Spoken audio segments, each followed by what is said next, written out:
Hello guys, welcome to my YouTube channel. मैं ट्यूशन माई रस्तोगी सर। हमारा चैप्टर चल रहा था profit and loss, BCom first year वालों का है। ठीक है, अब हम चल रहे हैं चैप्टर के क्वेश्चन की तरफ। अगर अभी तक आपने मेरे चैनल को सब्सक्राइब नहीं किया तो प्लीज़ चैनल को सब्सक्राइब कर दीजिए, वीडियोज़ को लाइक एंड शेयर जरूर करिए। क्वेश्चन नंबर 15 में क्या है, देखो इस जो ये है ना, आपके 10 से 18 तक है। ये 3 टाइप के क्वेश्चन है। देखो पहले टाइप का तो मैंने बता दिया कि कोई चीज़ आपने खरीदी, उससे कम मतलब उतने ही में बेची, वो आइटम आपने कम कर दिया, एक तो वो हो गया। दूसरा टाइप के क्वेश्चन आते हैं कि आपको सीपी और एसपी ये दोनों इक्वल दिए हुए होंगे। ठीक है, जैसे ये दे रखा है आपको क्वेश्चन नंबर 15 ने, 20 जोड़ी जूतों का क्रय मूल्य 15 जोड़ों जूतों के विक्रय मूल्य के बराबर है। प्रतिशत लाभ ज्ञात कीजिए। Purchase price of 20 pair of shoes. Purchase price of purchase को कहते हैं CP for 20 pairs of shoes is equal to the selling price. Selling price किसे कहते हैं? SP for 15 pair of shoes. Calculate the percentage of profit. कभी भी इस type का क्वेश्चन आ जाए हमेशा याद रखना, जो इसका सीपी होगा और ये जो वो है एसपी F15, हमेशा याद रखना इसका जो सीपी होगा ये वाला 15 होगा, इसका जो एसपी होगा ये वाला होगा। क्या क्रॉस मल्टीप्लाई हो जाता, लिखो यहाँ सीपी, यहाँ लिख दो एसपी। जो इसका एसपी होगा, एसपी फॉर 15 पेयर्स का, वो तो इसका सीपी होगा। इसका एसपी क्या हो जाएगा? 20 पेयर्स। तो एसपी सीपी आपको पता चल गया। प्रॉफिट निकालना है, प्रॉफिट का क्या फॉर्मूला होता है?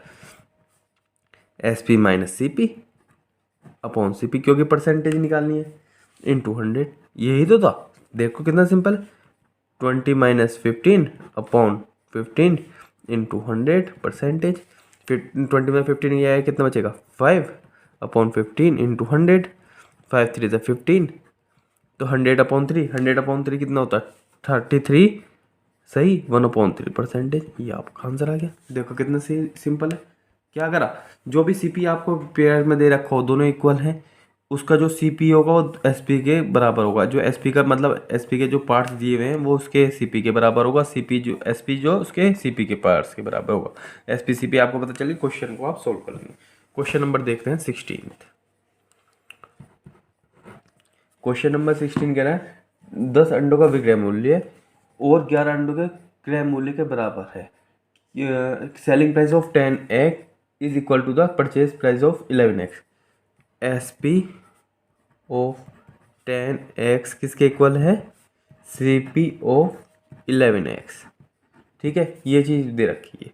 फिर एस पी क्या हो जाएगा? मैंने बताया था हमेशा इधर वाला एस पी होगा। सी पी क्या हो जाएगा? ये वाला हो जाएगा। एस पी पता चल गया, सी पी पता चल गया। अब यहाँ से देखो 10 रुपये की चीज़ लेकर 11 में बेची, प्रॉफिट हुआ। फॉर्मूला क्या होता है? S P minus C P upon C P into 100। 11 minus 10 upon 10 into 100। 11 में 10 गए 1, 0 से 0 कैंसिल, तो 1/1 इंटू 10 परसेंटेज, तो कितना हो गया? 10 परसेंटेज आंसर है। एक दो लाइन के कैसे करा? एस पी ऑफ 10 एक्स किसके इक्वल है? C P of 11 X. जो इसका सी पी होगा 11 एक्स का, वो तो इसका एस पी होगा, और एस पी वाला जो होगा वो सी पी होगा। बस फॉर्मूला लगाओ, आंसर आ जाएगा। क्वेश्चन नंबर देखते हैं 17। क्वेश्चन नंबर है 15 दर्जन अंडे बेचकर 3 दर्जन अंडे के क्रय मूल्य के बराबर लाभ होता है। अब ये देखो, अब जो 17 18 क्वेश्चन है ये थोड़े हट के हैं। इसमें क्या है, आप 2 पॉइंट पहले, इसे करने से पहले 2 पॉइंट लिख लो। जब प्रॉफिट और सेलिंग प्राइस, प्रॉफिट और सेलिंग प्राइस इक्वल होंगे, इज इक्वल, जब इक्वल होंगे तो एसपी में प्रॉफिट को सब्ट्रैक्ट करना है।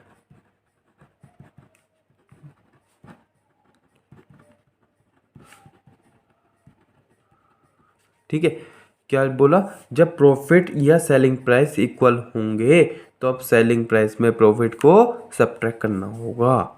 दूसरा पार्ट है प्रॉफिट और परचेज प्राइस इज इक्वल, जब ये होंगे तो प्रॉफिट को सीपी में ऐड करना है।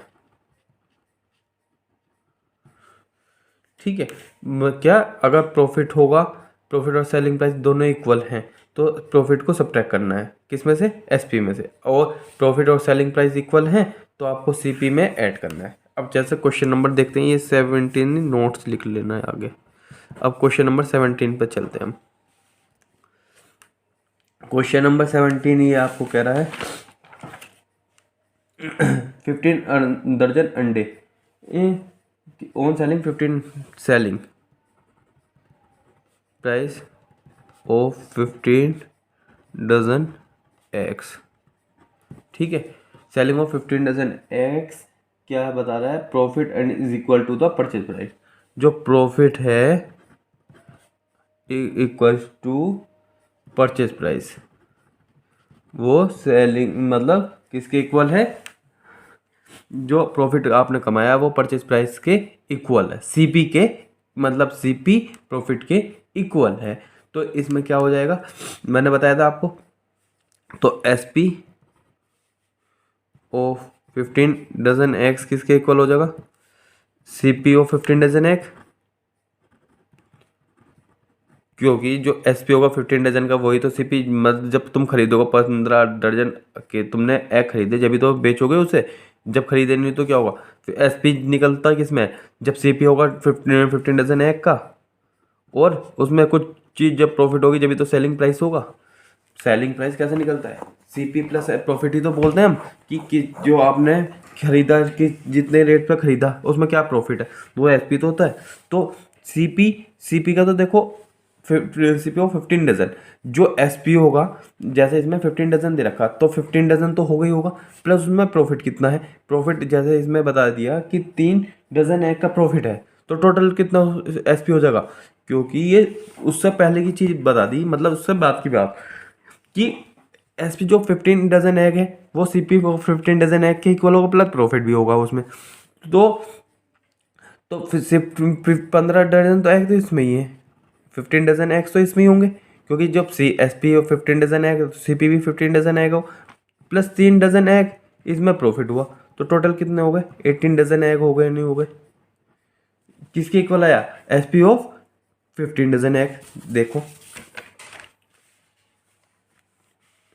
क्या लिखोगे यहाँ, S P of 15 dozen eggs किसके इक्वल हुए, 18 डजन एग के इक्वल, सीपी तो है ये सीपी है, एसपी है, फिर यहाँ से एसपी किसके, मैंने बताया था एम में से एसपी इधर वाला होगा और सीपी इधर वाला होगा।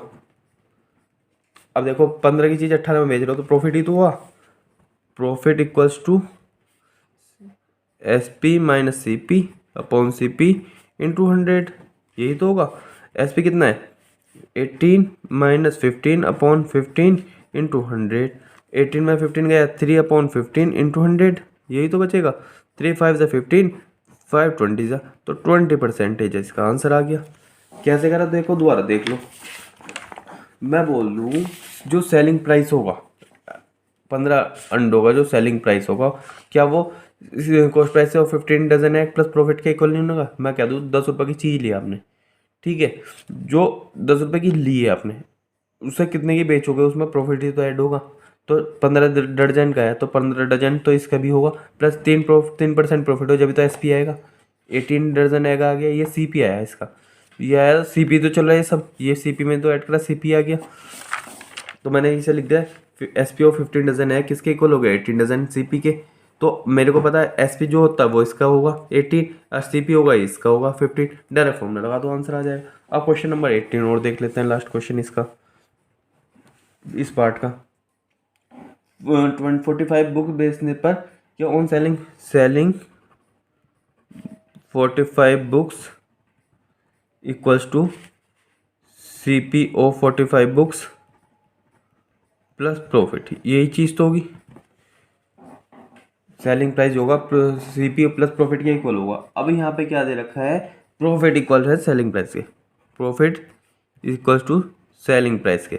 मैंने बताया था जब भी प्रॉफिट सेलिंग प्राइस के इक्वल हो तो प्रॉफिट माइनस हो जाता है सेलिंग प्राइस में, तो इसे इस टाइप से लिखो, selling price of 45 books minus profit